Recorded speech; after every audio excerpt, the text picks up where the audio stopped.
Aloha, namaste. This is Alexis with Radha Home Yoga, and I'm here to talk about our total lunar eclipse that is happening this Sunday, May 15th, into Monday, May 16th. So depending on where you are in the world, it will either be on the 15th or 16th. Here in Hawaii, it's going to be from 3:32 p.m. to 8:50 p.m. on May 15th, so entirely on the 15th.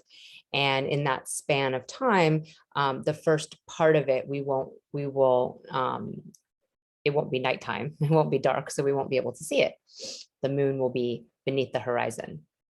In the second half of the eclipse, we will be able to see it here. If you move 3 hours later to Pacific time, we have that span being from 6:32 to 11:50 p.m. So just before the 16th begins. So people on Pacific time zone will likely be able to see the majority of the eclipse, right? Only a little bit of it will still be before sunset. And it will also entirely happen on the 15th. Then of course you move east from there and it'll start to be more on the 16th and later in the early morning hours. So some people might have to stay up a little bit later in order to catch it. This particular eclipse is in sidereal Scorpio. It's at the very, very early degrees of that. And I'm going to share my screen so that you can see what I'm talking about. We have it at 108, which happens to be a magical number in the Vedic system. It's the sacred number of moons from the moon to the earth and suns from the sun to the earth. And it's like a number of life. So when we move out of that number, we will be moving away from our sacred existence here on earth that is so carefully calculated by that distance. So a lot of people know 108 as a sacred number. Maybe you know there's 108 beads on a mala, or maybe you have participated in 108 sun salutations before. But the science behind that number has to do with the number of so the diameter of the moon, how many of those there are between the moon and the moon, the moon and the earth, and the diameter of the sun, how many of those there are between the earth and the sun. And that's that divine number. And we're actually moving out of it already. I think we're at 109 almost for one of those two calculations last time I checked. So getting into a deeper conversation than I was planning on here, but I did note that the degrees were at 108. So this particular lunar eclipse is happening so early in Scorpio that the moon actually is most of the time going to be in Libra. The max point of the eclipse is 6:11, and we can see it's 6:15 p.m. is the time the moon and the sun are directly across from each other. So even 1 hour earlier, and this is Hawaii time, but even 1 hour earlier, which is 5:15, the moon is in Libra still, which is where the node that's eclipsing, the south node, is. And so we see that this is still giving us perspective, or an experience that will give us perspective from this Libra Aries axis that the nodes have moved into, right? They were in the Taurus Scorpio axis and the nodes moved backwards. So now they're in this Libra Aries axis, and we had our solar eclipse in Aries 2 weeks ago. This is important to understand, that the nodes move backwards, because the nodes have a lot to do with our karma. Rahu, the north node, is where we're starting new karma. Ketu, the south node, is where we're finishing karma, where we're ending karma. And of course, when it's transitory like this, where we're all experiencing it collectively together, it's not in our particular natal chart, we're all experiencing this closing of karma and opening of karma together. It doesn't mean we've never been in this placement before. Of course we have. The nodes change axis every 1.5 years. So every 18 years, they return to the same place. So 18 years ago, we might have had the same experience of Rahu being in Aries and Ketu being in Libra. And there was a different level of that karma that we were starting and finishing collectively, right? And also individually in our own charts. This is a different house for each of us. And if you don't know what house this axis is, and you don't know anything about this this alignment yet. I have a report that sends out from my newsletter when you sign up for my newsletter that gives you what this axis is doing in your chart for all 12 rising signs. So all of the Vedic rising signs have an opportunity to see what house is activated for them. This is really important when you're understanding transits. It's not just a sign that people have sort of, whatever their obsession is with each of the different zodiac signs. It's a place in your chart. It's a house, and it's an area of your life that is being activated. And it's very important to understand which area of your life is being activated. So in this case, we have our moon being eclipsed at this very early degree of Vishaka in Scorpio. And like I said, he's traveling from Libra, and Vishaka is a star that bridges Libra and Scorpio. So it begins in Libra and goes into Scorpio. And it's a star of finding your own path, finding your way. It's actually the forked path. So you have to choose, right? You have to pick a way to go. And being as it's the end of Libra, moving into Scorpio, it really shows a lot about how we are learning to step away from the crowd, or step away from people pleasing, step away from our compromise, and find our own way. And the hard work and the sacrifice that's necessary if we want to get where we want to go. And it also has a lot to do with something higher than oneself. It is ruled by Jupiter, and that is the planet of wisdom and beliefs and higher truths.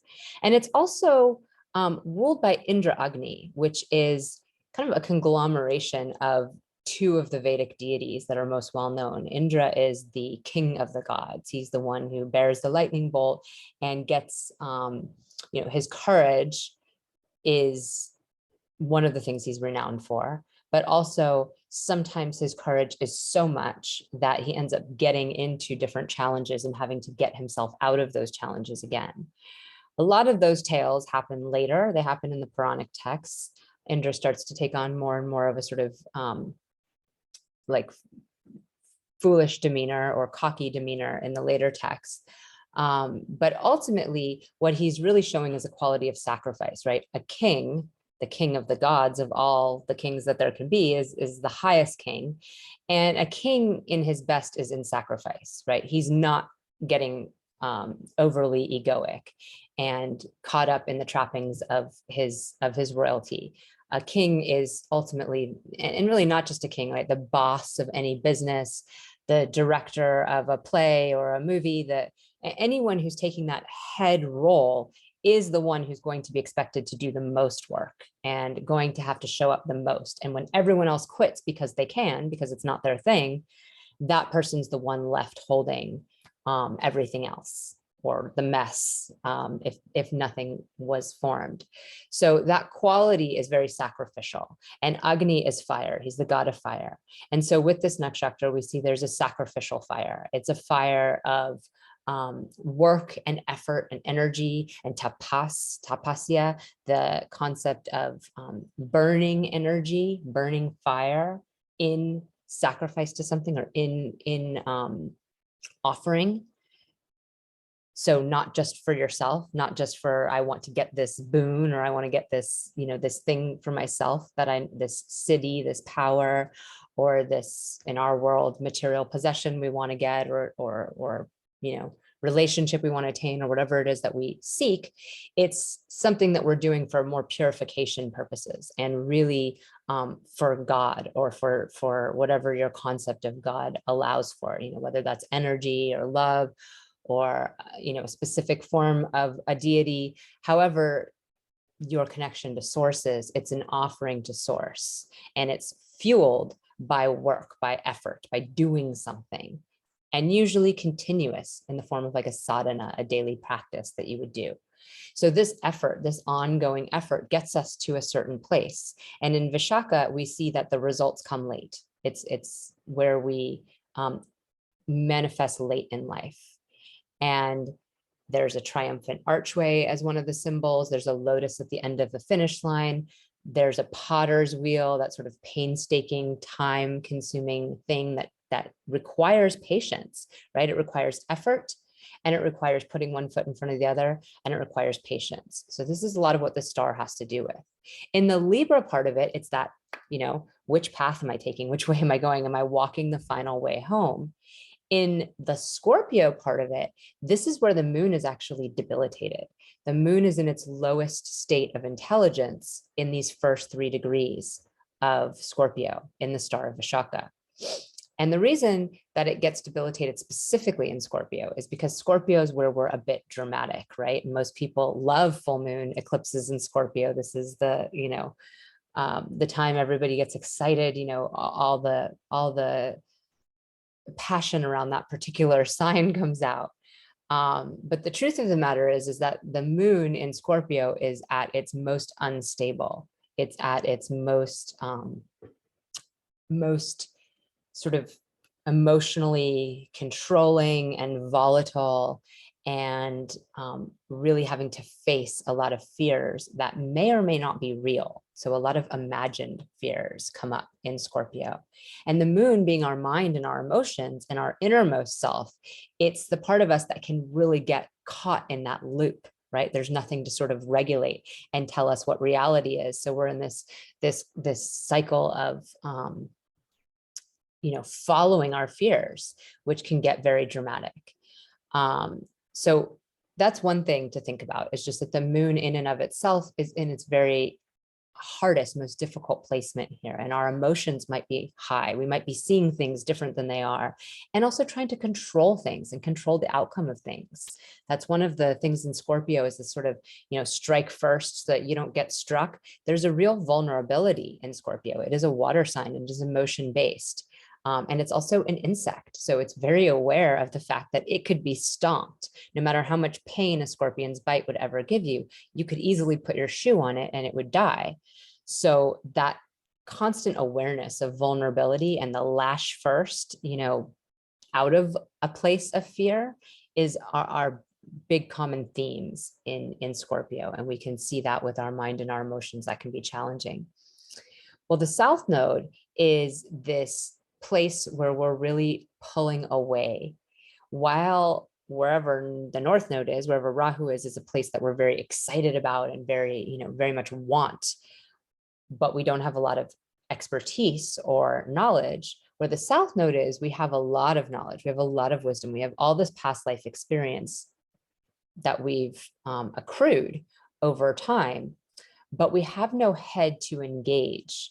The nodes are split, and in the mythology, Rahu is just a head with a mouth and nothing to sort of assimilate the experiences it's eating. Ketu is just the neck down to the tail. So it's all that digested information, but no head to engage, nothing bringing you more of that in this life. But of course, whatever this axis is, we do have something we need to complete where Ketu is, or else that new karma can't properly open up on the front end. And so this Ketu has this way of not looking and not wanting to see whatever that area of life is for you, really. It's Libra themes of compromise and, harmonizing and really doing anything you can to work with other people, right? The North End is in Aries, where we're just like, this is my selfish desire. This is what I want to do. This is my trajectory. And I've got blinders on, as to how that affects anybody else. Libra is where you're hyper aware of everybody else and how everything affects them, to the point where you almost are incapable of moving forward in your own way, which is why Vishaka is so important, because it's where we stop sort of, the 3 different stars of Libra sort of show this pathway. And in Swati, the one in the middle, we're trying to learn how to individuate ourselves, and to also, realize what are we fighting against? Is it all just illusions in our head? And then in Vishaka, we really are being asked to pick a path and go with it, regardless of what everyone else is doing. And that's a big problem with Libra. With people who have a lot of energy or a lot of planets in Libra, they tend to vacillate a lot because they are so concerned. They're less concerned with what they're doing and more concerned with what everyone else is doing and how that will affect everyone else, and how will it affect the group, and will the group be able to harmonize once that choice is made. Every time a choice is made, it's like everybody else has to shift. Well, the Libra person's very aware of that. The Aries person's the opposite. It's the one just making the choice and going, and making everyone else shift around them. So this is the primary axis that our eclipses are going to be on for the next 1.5 years. So again, like this full moon actually ends up in Scorpio, which is going to make people who like Western astrology happy. it is really still kind of a Libra issue that we're dealing with here. And it's going to be the issue for the next year and a half. So it's very important to understand what we're pulling away from. What we're not wanting to do is negotiate, compromise, work with others, harmonize. What we're wanting to do is like my own thing, you know, whatever I want to do, whenever I want to do it. And I don't care how it affects other people. And so this eclipse point being here in Libra is showing that there's a part of that that we really need to look back at. Like maybe if you have been an overly compromising person in your life, it might feel really good to put your energy towards your own selfish desires and not pay as much attention to everyone else. But there's still something there that needs, you can't just do that, right? Nothing on earth has ever been done by oneself. Whatever people think they've done on their own, they have not. There have been so many contributions prior to that moment that that person is standing on, whether they realize it or not. You know, whether you're a scientist in a lab by yourself, you know, back in the olden days when that existed, or whether you're, you know, a famous musician or an artist or a tortured person who's been, you know, writing poetry in a room by yourself for however long, and you really think it all just came from you.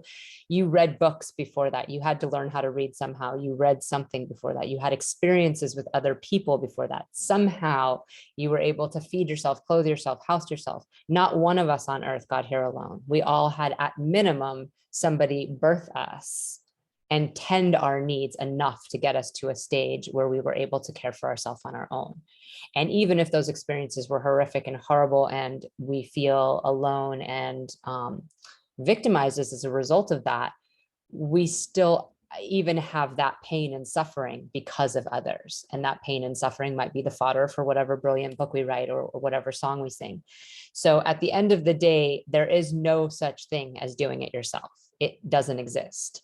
So if we ignore everyone else's needs, we have nothing. We have built nothing. We have done nothing. We have written nothing. Even just thinking about the fact that writing a brilliant song or writing an amazing piece of poetry or whatever it is you want to do, other people have to enjoy that, or else it's what, you know, lots of people have journals full of poetry or, you know, songs they sing to themselves in the shower. But if there's nobody listening, then it really takes away quite a lot of what that contribution is, even to society or to your own soul or to, you know, or to just the experience you had of getting to create that. So this is the big lesson we're really going to be focusing on. And this is bringing that back to us because, like I said, the moon is going to be in Libra most of the time. So it's really just going to be that hour before the max point of the eclipse. So 5:15-ish Hawaii time, which is 8:15 Pacific time. That is going to be when it shifts into the Scorpio part. And that's when the illusions start coming up. And that's when the fear starts coming up and the facing the fear and all this kind of stuff where we have to really look at our projections and look at what triggers us and why. And often we don't in Scorpio. Often we just allow ourselves to be triggered and react from that place. With K2, we might not be paying a lot of attention, especially because the moon's going to pass exact degrees of K2 right before this.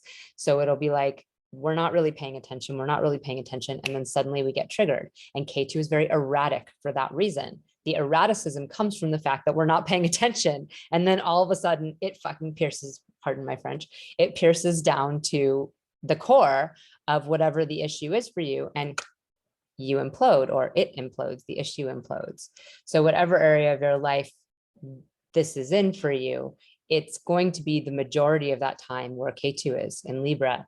That's kind of the focus. And then the moment of actual eclipsing, or at least the high point of the eclipsing, because the eclipse itself, of course, starts a couple hours prior when the moon is still in Libra. We'll have that experience where it's like, it can feel very sudden, you know, and very sharp and cutting. And part of that is because nothing eased us into it. There was nothing easing us into it. And it's not that it didn't ease in, because if you think of like a sharp pointed object going deep down into something, which is really kind of what K2 is, that deep plunge, there was all that time before then. It's just that you weren't paying attention to it because you had no head to engage. And you're just like, oh yeah, I've done this before, been here, done that, not interested, boom, hits that trigger point. Now you're interested, but you're actually irate or you know, explosive. So this is the way that works. And so it's a good time to really take care of yourself, really take care of your emotions, your vulnerabilities, allow yourself to be surrounded by people that probably won't trigger you as much, or doing practices. Generally speaking, during eclipses, it's nice if you don't go outside and bathe under the light of the moon. That's difficult because people like to see them. They're pretty cool. But whatever you're doing, things like chanting or singing, things like meditating, praying can be very healing in these times. Also, surrounding yourself with elements that are healing. Libra is an air sign. Scorpio is a water sign. Being around those elements can be healing for you.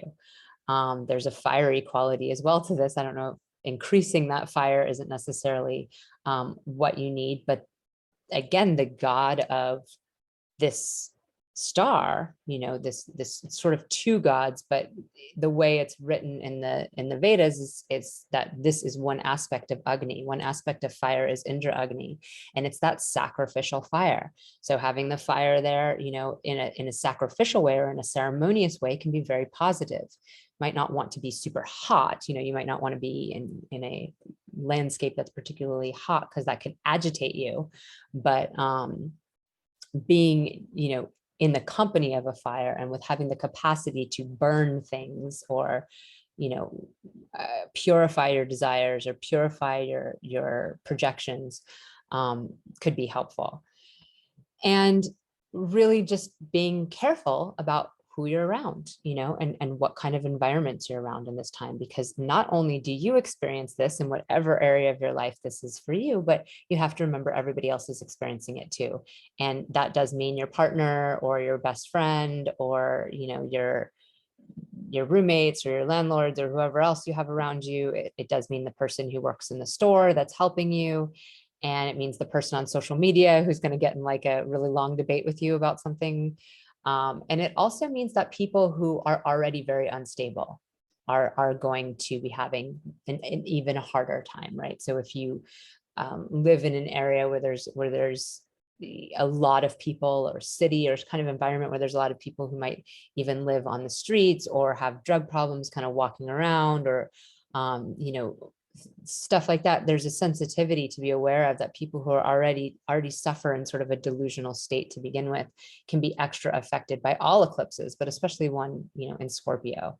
And one with that kind of K2 quality. There's much more anger where K2 is. K2 is where we're disgusted. Rahu, we're excited. We're like a new puppy or something. We just want to try. Oh, can I have that experience? Can I have that experience? Can I have that experience? Oh, I chewed up the couch again. Whoops. It's that kind of new energy. The K2 end is where we're kind of disgusted and like, I don't want that thing, and there's this sort of, repulsed air about it, and a real lack of compassion can occur. So being aware of that with yourself and also with others is I guess the message I'm trying to send there.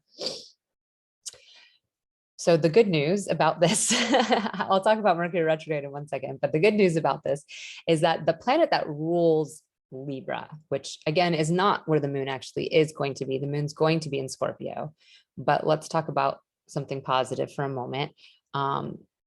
The planet that rules Libra is Venus, and Venus is in her exalted state here in Pisces, and she's moving towards exact degrees of exaltation. So closer and closer to a point that really brings out the part of us that has the highest understanding of love and relationships. The part of us that understands that giving to one person and expecting to receive immediately back from that one person is not really love. And that while we do need to have exchange in our relations with people, it's not the same kind of love as the moon offers, which is unconditional, like a mother towards a child. This is relational love, but it's relational love that understands that happiness is more, it's increased when we're not taking score. And when instead we're choosing to be happy anyway, regardless of the circumstances, regardless of what this person did or what this person did or why this happened like this. It's an acceptance of the fact that we actually don't know what will make us happy. At the end of the day, what Pisces teaches us more than even Sagittarius, Jupiter's other sign, is that we don't know. We need to have some kind of faith, because ultimately all that workings and willfulness that we have in this life, thinking we're going to achieve happiness somehow, whether it's by getting that particular partner, or achieving that success in our career, or whatever it is we think will make us happy, at the end of the day, getting it isn't necessarily a guarantee of happiness. In fact, a lot of times it is not a guarantee of happiness. What we find out when we get what we wanted is that happiness doesn't come from that.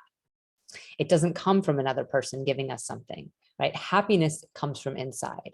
And the highest form of happiness is acceptance, acceptance of what is, because it isn't going to change. We can change little shifts in our own life. We can certainly change quite a lot of our own self. We can change our own patterns, our own habits, our own beliefs, our own practices, our own activities. We can do a lot around what we can change, but there's only so much we can shift in the outside world. And so much of Venus energy is spent with others, trying to get something from others, happiness. And how do we get it? Well, maybe if I give a little bit of this, I'll get some happiness back. Maybe if I give a little of this, I'll get some happiness back. Well, in Pisces, we understand that that's just not true. And that, yes, compromise is necessary and important if we want to get along with people and have people in our lives, but we're compromising out of a state of okayness with ourselves, not lack. It's not like I lack this thing so I'm going to give you it so that you give it back to me. Where there's this sort of immediate exchange, this idea that if I give to you, you're going to give back to me, which is okay. I mean, there's an okayness with that. I mean, Venus is like that in her own sign of Libra. There's that quality of I give, you take, I give, like giving back and forth. But when it's in this exalted state, we're really beyond that. And we understand that ultimately that give and take has a lot of limitations on it. And that at some point, somebody's going to need to take a lot more than they can give. And that's going to be okay with you, because your happiness is not founded on how much happiness someone else doles out to you. Your happiness is internal and has to do with your relationship to God. And also, if you think of romantic relationships, a truly high romantic relationship and even sexual union would have to have God in it. It would have to have a relationship with something higher. It can't just be between two bodies or two people who are trying to live life together. The mundane can never raise up to the sacred, right? Unless it's recognized as the sacred that it is. So if we keep things in the sort of mundane world and we refuse to allow them to be sacred, then they'll remain mundane. You'll continue to have your dinner partner every Friday night or whatever, but you'll never have that high level of completely transformative relationship that is available. So this is Venus in Pisces, and that will be coloring the quality of this eclipse, because like I said, the moon's going to be in Libra for a long portion of the time up until that max point of the eclipse. And also because the south node is there. And we can see at the exact moment of the eclipse, when the sun and the moon are across from each other, our rising sign is even in Libra, and it's actually been in Libra for a good hour and probably like 45 minutes at this point, maybe hour and a half. So the focus, the energy of this period and this time that the eclipse is happening will have this blessing of an exalted Venus. And of course, Jupiter is joined also, and Jupiter's in his own sign of Pisces. So he's in very strong dignity as well, giving us expansion and optimism and hope and inspiration and strong beliefs, strong, maybe even practices or spiritual beliefs that help us attain and achieve this higher state. So we're not stuck in the projections and pain and suffering quality.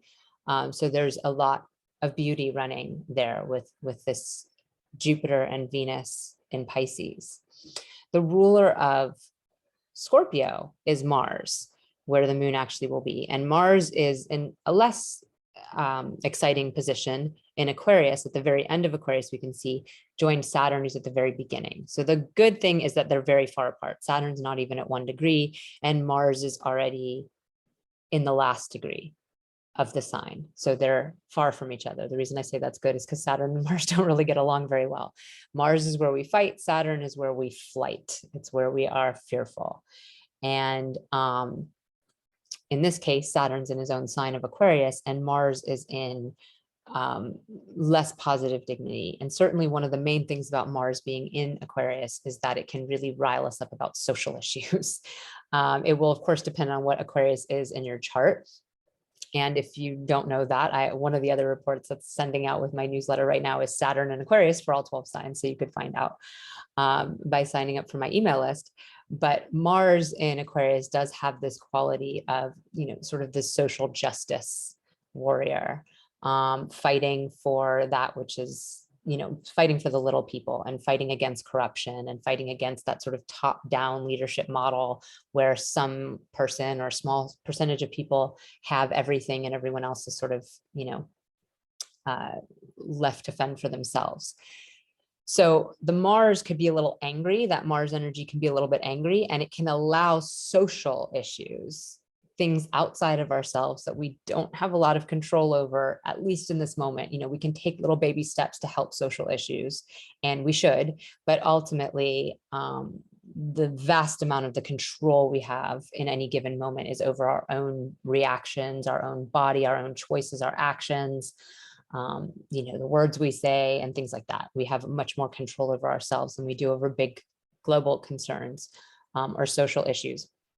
So those social issues, though, can make us really upset and mad and can feed some of those projections that will happen with this moon, with this full moon. And the other thing that's going on is Mercury is retrograde, right? Mercury is retrograde in Taurus. And the sun has also just moved into Taurus, right? Because we're in this 108 part of the Taurus Scorpio axis with our full moon. And Mercury retrograde here in Taurus is the thing that a lot of people are most afraid of. I'm sure everything that happens on this eclipse will be attributed to Mercury retrograde because people just love to blame Mercury retrograde for everything. But at the end of the day, Mercury retrograde it's a communication stalling. It's a delay of communication. And because we live in a world where we're very cell phone happy and computer happy, and we email people and social media is a big part of our life, and we use whatever apps we use and all this stuff, it can be very frustrating. A lot of us do business using these things. And so even our own work can be really challenged. We can have a really hard time getting our own work done when Mercury is retrograde. So it's something, that in a very just mundane way can cause us mishaps, challenges, delayed communication. Well, it's in Taurus where Mercury normally does really well. Normally in Taurus, our communication is grounded. It's slow enough where people can understand us. Our desire is there to have connectivity. So we're actually wanting to communicate, not just to say things. The point is for the other person to hear us and to have some level of harmony in that. We tend to have sweet speech or kind words or nicer ways of saying things, which usually gets met better. But when a planet is retrograde, those qualities sort of invert and they become super hyper aware to the person experiencing them, to the native experiencing them. But they don't manifest as much. So it's like you have these nice words you mean to say inside of yourself, but then they just don't come out, or they come out way too late. And so the niceness gets hurt by the fact that there was a delay. So it's something to just, again, be sensitive with yourself about. Very similar to that moon, be sensitive to yourself about the fact that, that you might be touchy and others might be touchy also, and that's okay. It's a time when we have a really strong capacity to review, to look over a second time, to give that, glance through one extra edit, just in case we missed something. So if you do have things you need to get out in the world, which inevitably you will in the next 3 weeks, you can, you can just take a little extra time and be okay in that way. As far as what will interest you, it's going to be things that are old. You can see old communications with partners because Taurus is ruled by Venus. You can see, maybe just with friends as well, anybody that you have sort of a loving or kind relationship with. But Taurus does have to do also with sensuality and pleasure and things like that. So you can see the past coming in. That's another quality of retrograde. Reviewing, researching, going deeper into something. that you might have started a while ago and now you're going back to it, or something that you thought you finished that you need to go back and rewind over. Doing things like mantra or singing and stuff like that can also be really healing. Working on creative works, there's a very strong creative energy with Venus.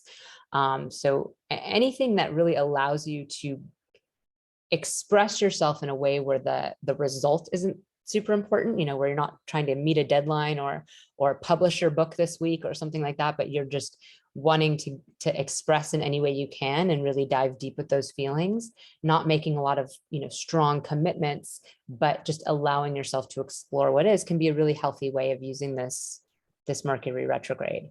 Of course, the delays will also cause issues with our moon and projections and fears and all those things, and not just because that's part of what happens, is that the different miscommunications you have or delays in communications cause you to have projections and fears.